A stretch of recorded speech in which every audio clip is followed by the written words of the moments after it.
नाज़रीन, मैं हूं मलक आरिफ और आज हम बड़े अहम इशू पे बात करेंगे। हमारी जो मौजूदा हुकूमत है इसने जो नई स्ट्रेटजी बनाकर माह रमज़ान के मुक़द्दस महीने के पेश नज़र गरीबों में मुफ्त आटा तकसीम करने की जो एक नई तरतीब दी है, ये मुफ्त आटा हमें बड़ा महंगा पड़ रहा है।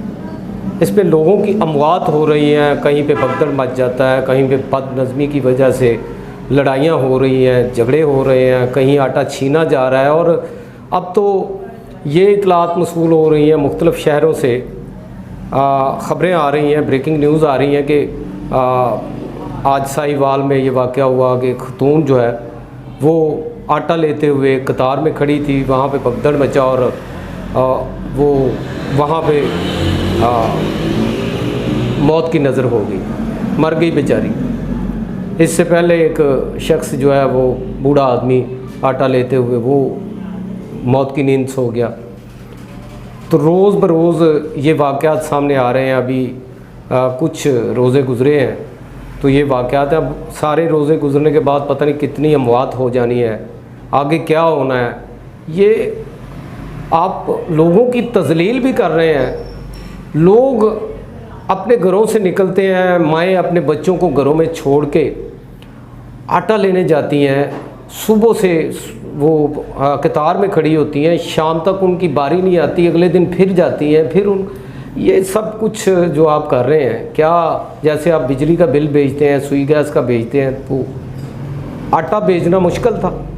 अब मैसेज मसूल करते हैं, उस पर सारी वेरीफाई करने के बाद आप उसको मतलब आटे की पर्ची बना के देते हैं। तो क्यों नहीं आप उनके घरों में आटा पहुंचाएं।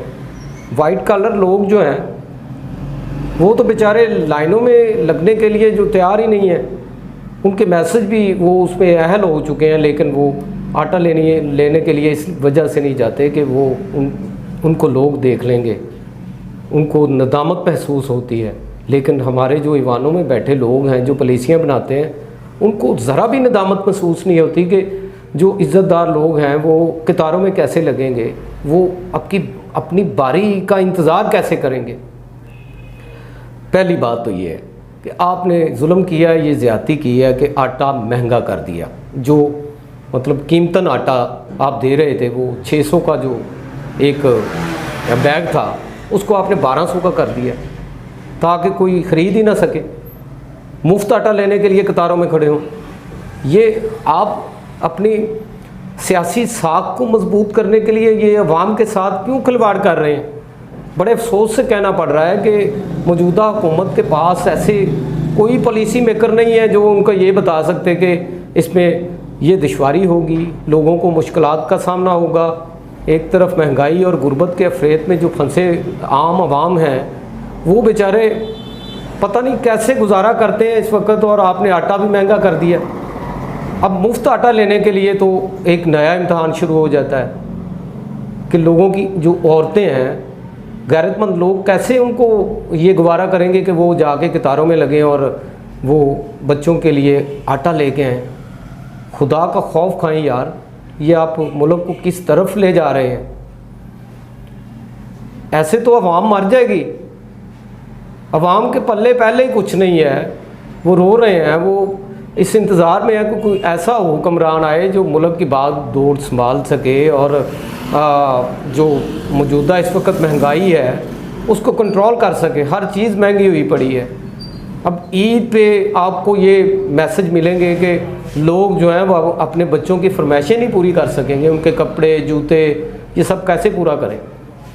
तो मैं हाथ जोड़ के आपसे इल्तमास करता हूँ मियाँ शहबाज शरीफ साहब, आप या तो इस अवाम को इस्तिफ़ादा देने के लिए काम करें, मफाद आमा के लिए काम करें, या फिर ना ये कुर्सी छोड़ दें, वहाँ पे चले जाएं जहाँ से आप आए हैं, वापस चले जाएं जहाँ पे आपके भाई नवाज़ शरीफ साहब बैठे हुए हैं।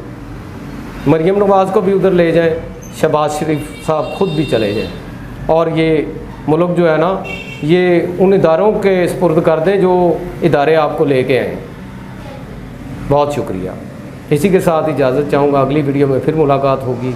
अगर वीडियो पसंद आई तो इसको आगे शेयर करें, लाइक करें, कमेंट करें और लाजमी बताइएगा कि आपको हमारी जो वीडियो है उसमें क्या बेहतरी लानी चाहिए, क्या आगे की ख़बर जो देनी है वो कौन सी देनी है, किस पे काम करना चाहिए, लाजमी रहनुमाई कीजिएगा। पाकिस्तान जिंदाबाद।